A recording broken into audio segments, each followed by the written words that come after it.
Okay, I think we have enough to get started. Let's go around the screen. I'm Robin Kay from Lanai, chair of this strategic planning committee. Rachel?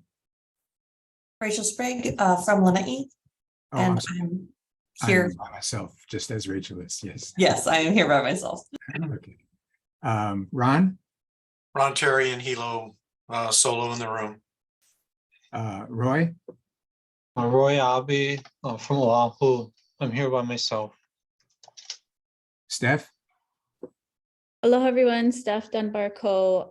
I am by myself as well. And last but certainly not least, Makala. We're going to have to think of more creative ways to say I'm all alone. Makala Kalmawana, and that's the Hanalei behind me. Okay, so we have a quorum, everybody. The only one missing is Gordon, and maybe he'll join us later. Introductions, roll call, quorum. Okay, we have a full agenda today. Steph, thank you for joining us. The first item on the agenda is really something that you've requested we talk about, and I'm sorry I missed it at the last planning committee meeting, but we have good opportunity now. Do you want to give us a little bit of background on what would be helpful to you and what you're looking for, and then we can just all jump in. Yeah, thank you, Robin, and thank you all for having me and for prioritizing this discussion. No pun intended, I have no agenda here. This is really just, you know, as our council has evolved and transitioned,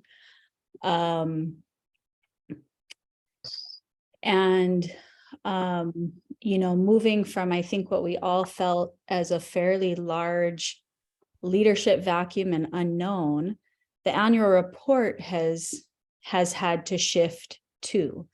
And as we all know, some of those shifts just needed to happen because we didn't have the bandwidth to do anything else.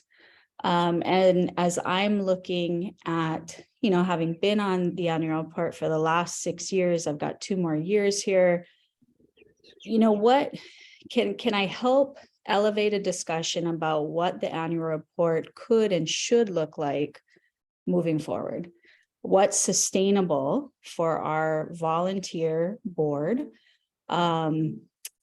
How do we manage for chaos? And what I mean by that is I don't think our budget is going to get any big booms here. And how do we be meaningful and authentic and meet what Hawaii needs us to, in a nutshell. And so I really feel like this group here, you know, in this strategic planning process is in the best position to help progress that conversation. So I kind of want to leave it at that and open it up for what folks on this call might think, and also recognizing that this isn't going to be a one and done. I think I've committed to being at this meeting for the next 2 months in a row until we might need to check back and have an annual report meeting. But if we do need to do that, I can swing that and kind of keep doing this for the next foreseeable couple months, I think. So not that, but I can help provide that leadership to continue to have this conversation. Let me add before we all jump in that Onana and I, we mentioned this before, but just to remind you, Onana and I had a very positive conversation with Mary Alice before she left. And she was very positive about enjoying and opening the opportunity for us, not just because it was required, but because it was an opportunity to use our annual report as part of their annual report, which we did this year successfully.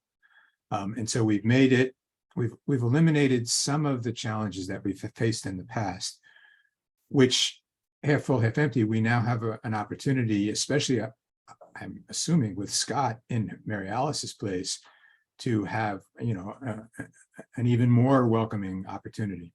So I think, Steph, you really framed it well, given the limitations of being a volunteer organization, no budget, facing a requirement to have an annual report. What do? how do we make it, I liked your term about how do we make it meaningful. So with that, let me open it up. Comments, thoughts on how best to utilize this opportunity for an annual report. It would seem a good idea, maybe. We haven't, as an EC, had a meeting with Scott yet. Makala, it's very hard to hear you. Again, oh my goodness, okay. There it you would are. seem- When I you know, came closer, we could hear you. That's better. trying not to come so close. It would seem that we haven't had a chance yet to meet with Scott, to talk to Scott, and I wonder if this might be broached at that initial conversation as one of the things we that would be different from when he was with us before, and that is now part of OPSD. We'd like to keep it there if that's what we decide we'd like to do. I certainly support that. And he may have some direction from the administration too, and his own thoughts in the gap about the role the AR serves, what the agencies, how they view it, and how that would coordinate with OPSD. I'd like to know Scott's thoughts on it and give him a heads up so that he has some time to think about that. I really appreciated the coordination with Mary Alice, and I think it lent a little extra oomph to our AR as well. Not just being a standalone EC document, I think might mean something. But my priority for the annual report has always been, what will the agencies find helpful? The idea that it's some sort of a report card is always kind of stuck in my craw. It is in a way. I kind of liked it, like how are we doing kind of thing, you know, but a way to highlight those departments that are prioritizing environmental concerns and issues administration wide. Ron, you look like you're about ready to say something. Wow, I really telegraphed that, didn't I? Yeah. Yeah, gee, I appreciate what Makaala had to say. She's really being nice to the agencies, and I know she's not always that way. So I'm going to take that role from her. And I've just had so much trouble recently with Hawaii County agencies, to be honest. It's sort of shaken my faith in a way. The problem is I know them all so well. I've worked with them for decades, and still I feel they're really screwing up. And it got to the point where I think I can mention this. I had to fund a lawsuit against them to get something done. I turned into Makaala, and we won. And we got all our attorney's fees and everything else. It's something I've never wanted to do, but I had to do. What has this got to do with the annual report? I think that we need to, we do need to kind of hold the agencies to account, and we need to congratulate them and tell them where they're doing a good job, give them info that would be helpful to them, just like Makaala said. But we also need to call out agencies that are not doing the right thing. And I don't want to blame anybody, but I want to clearly say what some problems are. If we're promoting sustainable policies in particular, it's our duty to tell people that. And who do we tell? I think we focus it towards the press. We make a press release because that's what's worked the best for us lately, is if we can get it to the right, to Civil Beat, to the local newspapers. And it's not easy, to get them to pay attention, to write the story, to get it right. But if we can get that, we get a much wider audience. We get the attention of the public, and more importantly, the attention of the agencies. I see that agencies sometimes have this they're in a fortress mentality, and they if they're not going to be able to get assailed, they stonewall you. And it's disappointing, but I think we have to be a little bit of a gadfly in our annual report. So, thanks, Ron. Could you, so definitely see the role that press releases play because they can be timely. The annual report tends not to be that timely because it flows in this 12-month pattern, and it needs to go through, a fairly involved process internally, and then externally. I really appreciate your idea. I think there is a role and a need for that in the annual report, but maybe you could help me think through how to capture that, recognizing just the innate process that the annual report has to take. Yeah, I don't know how you'd ever get OPSD to approve a press release. I don't know how that would ever, I mean, I'm not, Ron, you're warming every cockle of my heart, but I think, is that a thing? but, we are within this behemoth thing that is, government, and it would be, my approach would be to have someone from off the council say, wow, what is going on here? And then have the council respond. well, yeah, I guess that's one way to look at it. I'm thinking something more like a scorecard, because those are things that big environmental organizations release annually, scorecards. And, we are the environmental, monitoring agency for the whole state. And we should take that seriously. We're the ones that that the law set up to monitor the progress. Nobody else. There's no one else. OEQC kind of used to do that. They don't do it. They don't do that. They're gone, of course, but that's not, the environmental review program is not going to do that anymore. And I think we should give a scorecard. Now, we don't have the time to perhaps to do the in-depth detailed research of like an auditor would do. So we'd be a little bit more shoot from the hip, but I think we're all pretty plugged in. Your question about whether OPSD would do it or not, that's a good question for Scott, but we're not their puppets. We can do what we want. And even if they don't approve of what we do, we can still do it. My word, where did you go over the holidays? I know, Mr. Get Along. Not really, huh? This is so interesting of a conversation so far, and we haven't yet heard from Roy, who I know has very strong opinions about annual reports, and Rachel, who's new to this particular part of the conversation. So, and by the way, Gordon has joined us. Hi, aloha, Gordon. Thanks for joining us. Are you by yourself? I have other people here. Sorry, I couldn't find the link. I was on Teams instead of Zoom, and Leslie said, go to Zoom. I tried. I'm here now. We're glad you're with us. The challenge, that's exactly what we tried to do a couple of years back. And the challenge, I think, was the resources to do it. I mean, I'm uncomfortable being the cold water on such great ideas, but again, we went through so much turmoil, not just in the content, but in the process and in the time it took, because as Steph said, we're all volunteers. We had no paid staff to help us do it. And doing all the research for the agencies, you well remember how hard it was to pull the teeth out of some of those organizations. So,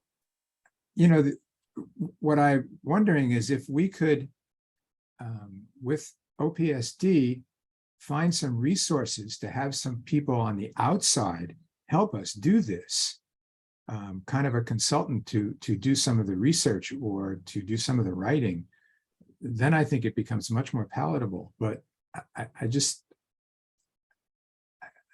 see such a barrier given the resources we have at hand. That's true. I also have concerns, and I felt this way, recognizing that the scorecard, report card, what have you,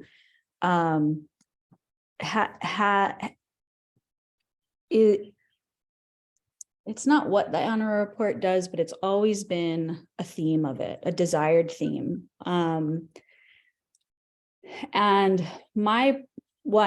I completely echo what Robin has said. And so being a part of trying to put that into good practice has been very near impossible with the current state of the annual report committee and our budget, et cetera. I'm also personally uncomfortable. Not that a fight isn't important when we have the information that's rock solid to stand behind it. And so if we're going to be calling out agencies, I want to make sure that we have our ducks in a row, that we've been consistent, that we're not being looked at as sort of cherry picking the bad actors, if you will. And again, because I have a feeling that that's going to come back and bite us in the butt, right? And I'd hate for that to happen. So I want to keep talking about this. I agree that Scott is a really important voice in this conversation around resources and opportunities to really lean in and call agencies out that aren't meeting their environmental mandates. I've personally not seen it go well, one, in practice, and two, have concerns that it could backfire on us if not done well. Well, everything you said, I agree with. Let me just say that I'm not, my idea wasn't to focus on an agency and yell at an agency. I'm looking more at issues. I think that's what we need to look at. Most of these issues cross agencies, and they cross the legislative, administrative, and judicial branches, and they cross into citizen behavior and corporate behavior. And so I'm not thinking let's all yell at Sina Pruder at Department of Health. Might be fun, but that's not what I'm thinking of. Ron, what if we were to pick a topic? The main topic I think we've heard in the legislature this year's environmentally is going to be cesspools. And what if we picked that subject? I'm just kind of throwing this out, and worked on as the focus of the annual report. It's certainly an environmental issue, and picked out one or two of the agencies that were doing the most towards addressing that creatively. Yeah, and then we could talk about what they need as well. Yes. And yes. some of the things that they can't say themselves, we can say for them.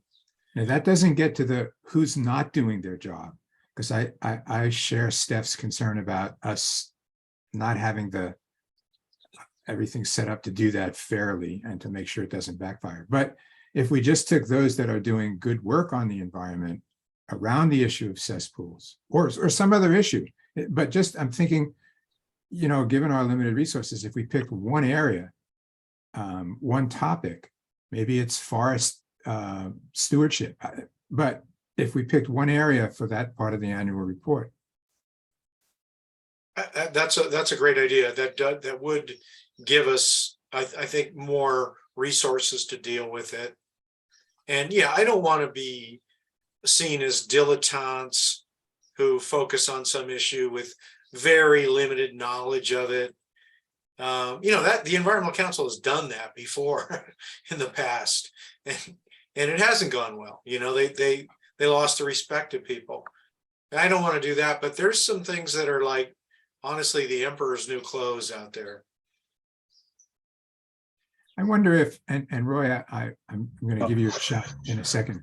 I wonder, Ron, if we could morph your idea about press releases and calling out agencies. I don't want to lose that idea. I'm not sure it belongs in the annual report, but I do think it belongs as a responsibility of the Environmental Advisory Council. So I don't want to lose it. I just think we may be better off moving it to some other method. Roy? Have at us. Okay, yeah, I was just gonna start off by saying that, I joined the council to actually help the environment. And when I look back at the 7 years, I'm not sure what I actually did to actually help the environment. But anyway, so yeah, it's been a little disappointing. But as far as environmental council, I think one, you need credibility, which I think we have that. We have a lot of experts here, educated and so on, good cross section. I think the topics we should take or issues are, should be relevant. And I think that's where we're looking, prioritizing the different issues, and, we got to pick on the ones that make the most difference and so on. And when we do a message, I think, we got to be able to distribute that message. And, you can do a terrific annual report, but if nobody reads it, nobody cares, and it's like all wasted effort. So yeah, we got to have good follow-up action, and press releases, meetings, and so on. And I think the cesspool is a terrific issue. It's a $2 to $3 billion issue.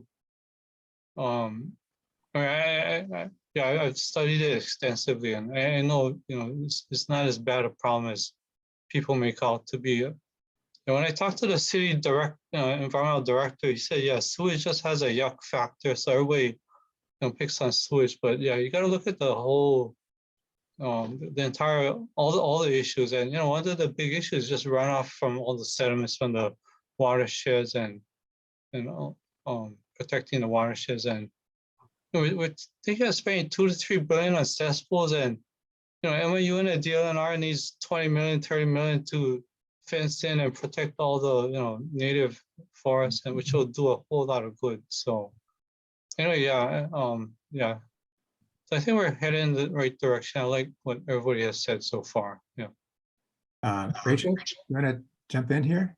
Yeah, I had a question and then a reflection or thought on the sort of topics. The first question was, has there been an annual report, either a specific one or a structure that people really did like in the past? Like, was there one that people were like, this was a really great annual report, we like this one? Or has it always been kind of not, like, it was done, but it wasn't ever what people really wanted? I think it's really fluctuated, right? I Mhm. mean, within a decade, you've gone from annual reports being around 100 pages long and incredibly comprehensive to 2 pages. So Scott might be better able to answer that. I think that well, that's not true. I think when you are done with the report, it's not too dissimilar from birthing a baby, and you're like, thank you. And I do think that for the most part, folks have been happy with what we've produced. Now we're having this conversation because, right, there is a void there, and there is a question there about how can we do best. So in terms of precedent to follow, there is not something that I know of, that I have in mind, that says, yes, this is what we're going to do. The rules of the game are also a little bit in flux. So one of my questions to Scott, because he is on my list to talk to prior to this meeting, is what are our boundaries, right? So Mary Alice, was like 2 pages. That's what you guys got. And if that's going to be the case moving forward, give or take a page or 2, that really kind of shapes what we're producing here. So there are just some sort of, very basic boundaries that will become clear. Yeah. Wasn't that limit just to include it in their report? Yes, that limit was to include it in their report. So that's another fundamental question right there, though, Ron, right? Like, is it more impactful for us to include our report in their report? Or do we feel like we need to have a standalone report? We Where can't are go we going to there. get more viewership? We cannot go there. We worked with the legislature, and the legislature changed it for us to. Right. So we can't go back to having our own annual report. Thank you, I Robin. do not want to open that can of worms. Well, I wait, can't imagine doing what did the legislation exactly say, Robin? that the annual report was to be part of the OPSD annual report. Right, Okay, right. And that was exactly what we asked. It was one of the very specific things we asked them to do, was to unburden us from the annual report, was our request. And they unburdened us by putting it into OPSD's annual report. So I would strongly advise against us going back on that to having an independent annual report. We were adamant, Onana and I, with Rep. Lowen and Senator Gabbard, that the burden was overwhelming us. And it was at times. And to answer your question, Rachel, the annual reports, as Steph said, were much longer and much more thorough. And the one that stands out the most in my mind was the one that caused so much turmoil within the EAC, because we got differing opinions from the Attorney General who was assigned to us. And he was adamant about it being somewhere, and many of us were adamant the other way. And his perspective obviously had the power of the law behind it. So it's been a very controversial component of the EAC about what should be in the annual report. Yeah. You had some comments to add too, Rachel. Yeah, well, it sounds like the long version that is sort of like more of an inquiry and assessment is beyond what the capacity of the volunteer organization currently has, which is fine. It sounds like it has sort of swung to what was this year, which was more a report of the operations of the EAC, or of the act, like a summary of the activity of the EAC, rather than the council's report on issues or anything else. And so that's where there might be a sort of a happy medium, which it sounds like we're talking about a little bit, where that idea of highlighting one or a few topics is an interesting one, because I don't hate the idea of a scorecard, but I also agree that I feel pretty strongly that if you're going to score something, you need to have a very clear rubric and expectations and just have very clear sort of rules of what you are scoring and what the expectations are. So the idea of picking topics each year that are some of the top of mind, or what we think are the most important to highlight, and highlighting here are a few of the state agencies or county agencies that are doing a great job, and then here's what is needed, here's the improvement that is needed, without maybe calling out those specifics that are at the bottom end, might be one way of handling that isn't too overwhelming. All I'm suggesting in my last comment was that we can't go back to having an independent annual report. That doesn't preclude us from publishing something. We just can't call it an annual report. If we wanted to do a white paper on agencies that are successfully dealing with some, we can do that. We will have to struggle to find the resources, but I'm not saying we can't do that. I'm just saying we can't do it as an independent annual report. Yes, And you might do it.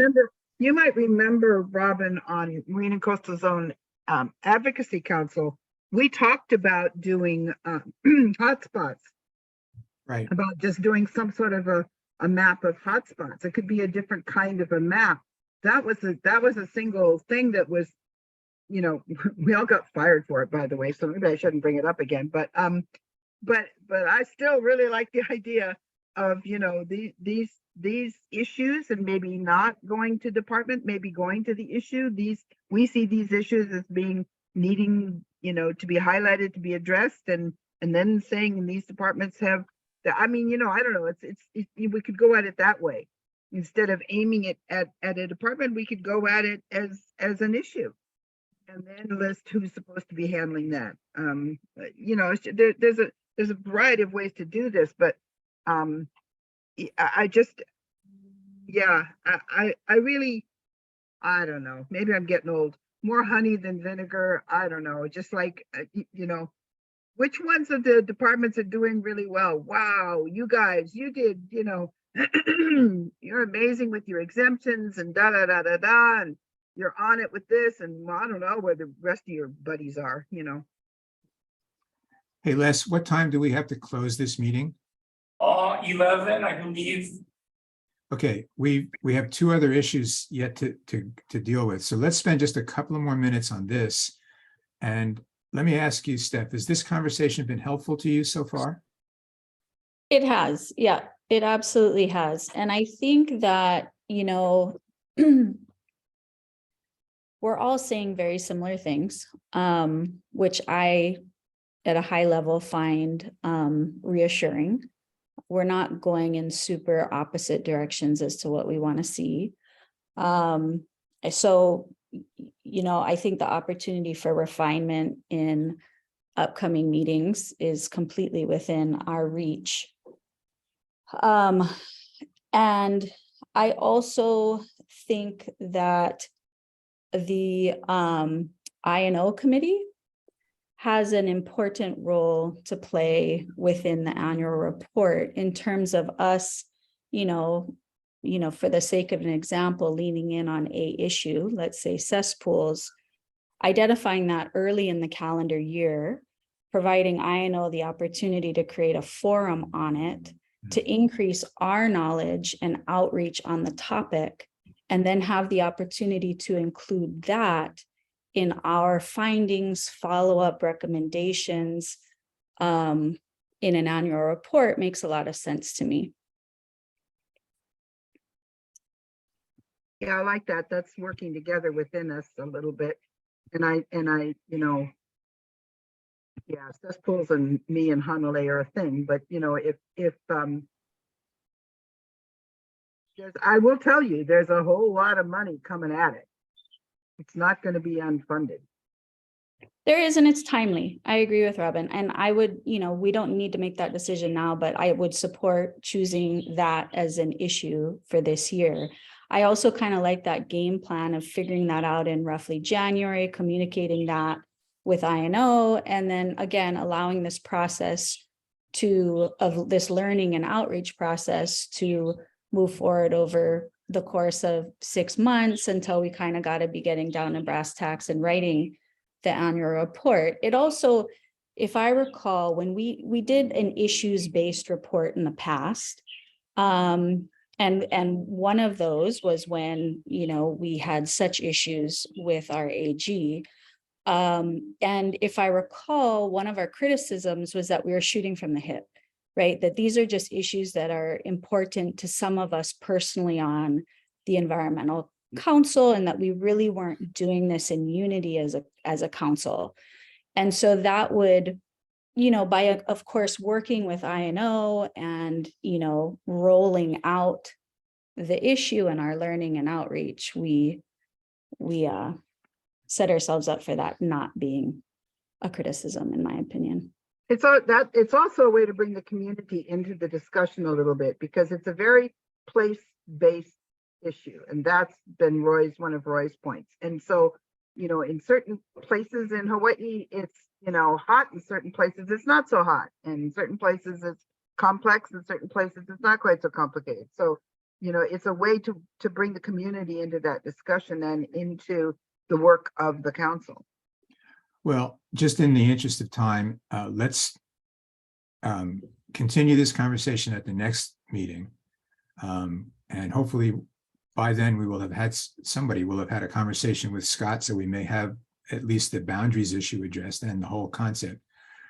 This was very helpful. Let us try and talk about number 2 on the agenda. We'll give that about 10 minutes. And number 2 was, how can we help inform our constituents about the purpose and limitations of the Environmental Advisory Council?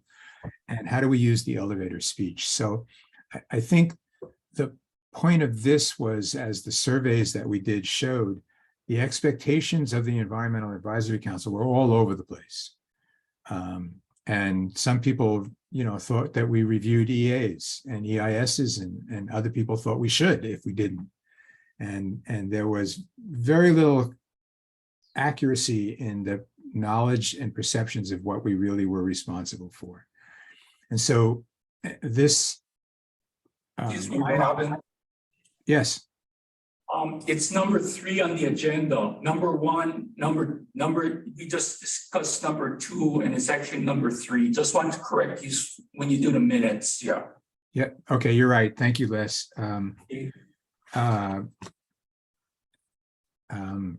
Anyway, how do we, tomorrow's conversation, which has been canceled, was to focus on essentially what do we do in part. So what's your thinking about that? How do we get our constituents, those, to better understand what we can and cannot do?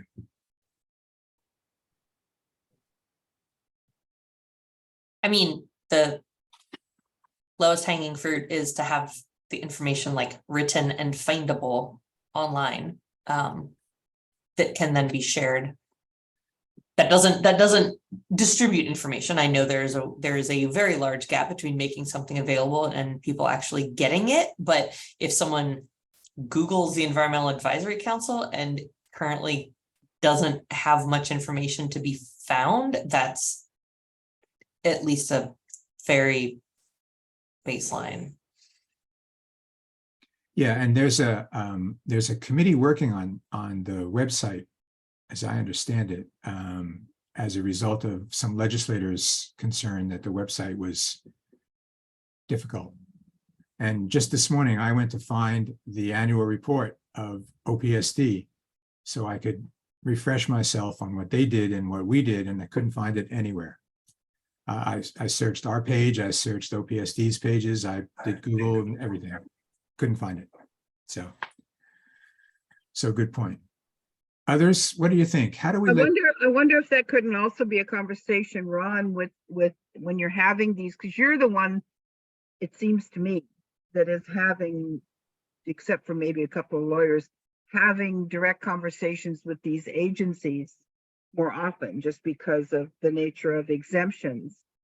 If that's not an opportunity also with the agencies to refresh them on who we are and what we do. And maybe, I don't know how that would hooey up, whether, you know what I'm saying, to at least, do they know what we do to start with before, the public? And then the other part of that is INO's Kuleana. Who are we and what do we do?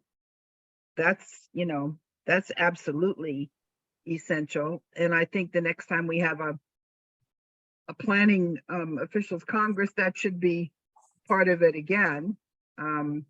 Not for a specific subject, but did you know, to all the planners don't know. Planning departments don't know Environmental Council and what it does. And that, these are critical constituencies and party, we're reporting on how well you're doing. Do you know who we are? That's a great idea, Makala. And since you're on the committee, remind me when we're in those meetings, if I forget to do that. I've never done it. And I think it's a terrific idea, because we do contact a lot of agencies and have deep, meaningful conversations with them about one teeny part of what we do. And I should give them a broader perspective, because I think sometimes they wonder, why the hell am I in this room with these guys? I don't get it, but whatever. Who are you? Got to go through the process. So yeah, let's give them a little bit. And the Hawaii Congress of Planning Officials, if you guys didn't catch that, I don't know if all of you are aware of it, but it's an annual meeting where we get really a lot of planners and agencies and everything else, and community groups. And, we've never really had an environmental council, like official presence there. And we thought it might be a good idea. I think we offered to it 1 year and they said no, but I think we could get it. We'll try to make it interesting. Well, we offered to do it on specific subjects. I'd like to see us at least have a table, an information table out in the foyer somewhere.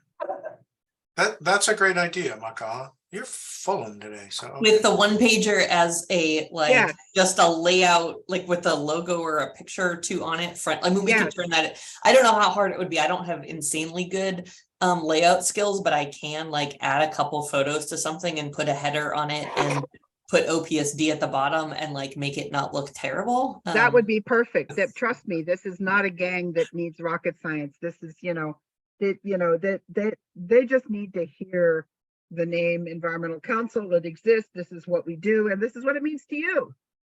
So I when would this think guy that- Ron Terry calls you, this is why he's doing it.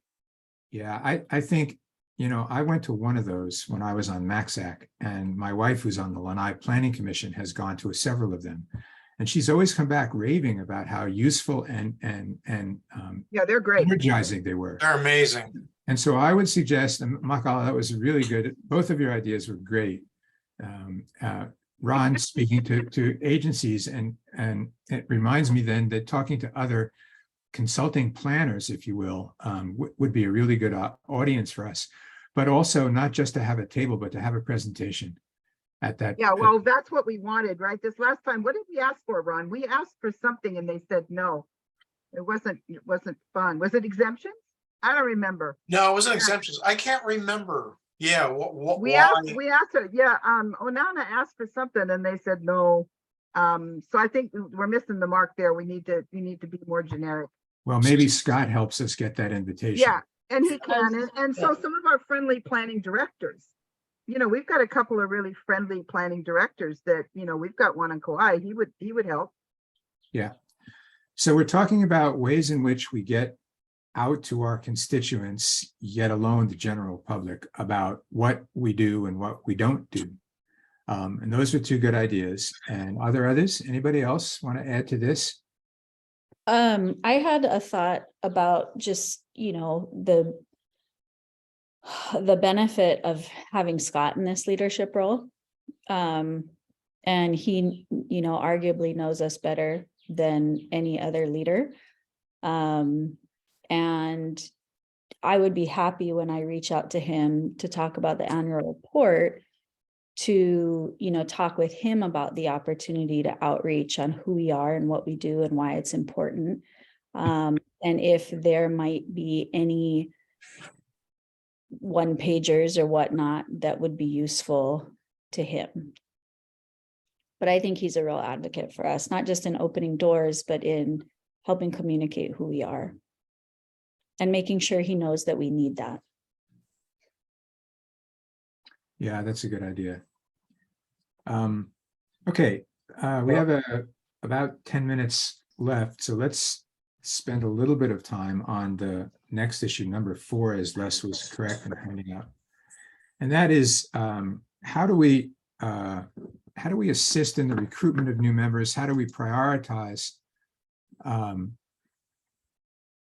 do we prioritize the kinds of new members we're looking for, and how do we actually do recruiting? I know, Ron, you're terming off, right? I have that right. I don't know who else we're losing this year, but we've struggled. We have a vacancy right now because Moana's not participating. So that means there'll be 2 shortly. And we've talked, and some of us have tried to find Native Hawaiians, someone with a particular knowledge of the Native Hawaiian role in this. So what do you think? How do we play a better role in recruiting? Well, my approach again would be to go to some of the people that, some of the planning directors, and ask them if they have people with whom they work successfully, because the key isn't finding someone with a specific discipline knowledge. The key is finding someone who can tolerate, without committing hara-kiri, working with the government, and with someone who can tolerate the bureaucracy that daily tries to bury us all, right? So that we've lost a couple of members just because of that, the frustration of, I had no idea the mud I was sitting in. And I think, finding specific Hawaiian expertise that's not obstreperous is a challenge. That I will say out loud. Well, I've asked 2 people that personally, that I know personally, that would have been perfect for this position. Both are very, very knowledgeable about Native Hawaiian issues and have expertise and experience, and neither of them wanted to do it. Why? Time. Yeah. I When you're just, good at what you do, you don't have time to do much more. yeah, and so, and I know that's been an issue for us, but, and I don't mean to focus just on a Native Hawaiian participant. I mean, there are other issues that we wanted to address as well. So I think talking to planning directors is a really good idea for nominating, but how else do we do recruiting? Our legislators. Roy? Yeah, okay, so my understanding was, they wanted a representative from different, disciplines and areas. So I was brought in as an engineer. I replaced the engineer in the past. So my feeling is if I'm gonna leave the council, I should go find somebody to replace me. I know what the council does, and I can probably I know a lot of people in the industry, so I can probably find somebody to fit in. So I think for the discipline specific areas, that person should try to recruit somebody that they know and will be good. And that's how we do it on professional organizations. We want a good representative between consultants, different islands, and government. And we tell the officers, hey, you got to go find the next person to kind of fill your place. Honestly, that's why I recruited Michelle, because I felt she could fill my shoes when I was gone. You did And an I thought it excellent would- job. Yeah, she's great. I thought it could, and having a couple of years would help. And then make sure that she wanted to keep doing it, because like you said, it's not for everybody. And so we should probably try to recruit people, a little bit before we leave. I was really lucky in getting her, but it's a goal. And that's another question for Scott as well, Robin, because he is out there talking to people. And even if it's in his former seat at Energy, I met with him several times from that office, on a variety of things, sanctuary, etc. So, we should ask him if anybody jumps out to him, because he's a very good barometer of character. Yeah, no question. And he has tentacles all over the state. So it really would be helpful to have him, and obviously he knows us. So he'll Yeah, want and it might be that governors said to him, what about, you have a place for so-and-so? We don't know. Sure. Well, and I think, it's been great to have every island represented, and the fact that there are two of us from Lanai of totally different backgrounds is terrific. And that was Scott's doing. That was Yes. Scott's doing. That was his Oh. concerted effort. Yeah, no question. And Molokai we have to keep trying to find people from Molokai. Yeah, That's- that's on my radar Good, before I leave.